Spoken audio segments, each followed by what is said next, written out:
طبعا اذا انتم ما جربتوا البندوره راح لكم نص حياتكم. عملته حار بالشمندر، شوفوا الشكل.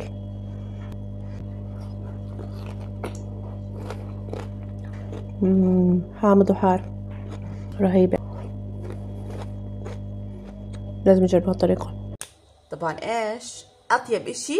البندوره المخلل. فرق بين هاي خضره وهاي خضره، بس اذا كانت خضره على حمار هاي غير تهبط معكم بالمخلل، لازم تكون خضره على الاخر. خلينا نسويهم مع بعض.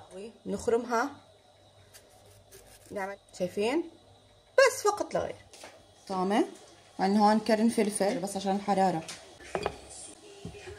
عندي مرتبانين غير احط فيه شمندر عشان اللون وبعطيه نكهه كمان. هاي الملح الصخري، شايفين كيف بيجي خشن.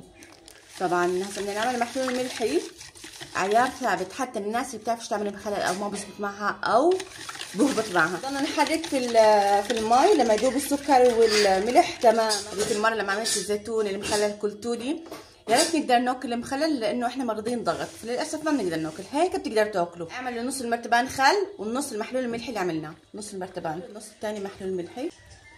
شوفوا المنظر، كل مرتبان على الاخر تخلوش تنفس. عشان اسمعوا انا اعطيكم ابديت، انا ما بحب البندوره المخلل بس هاي ذات. شفتوا؟ انا ما بتحبش البندوره المخلل بس عجبتها لما عملتها وخلص المرتبان رجعت جددت.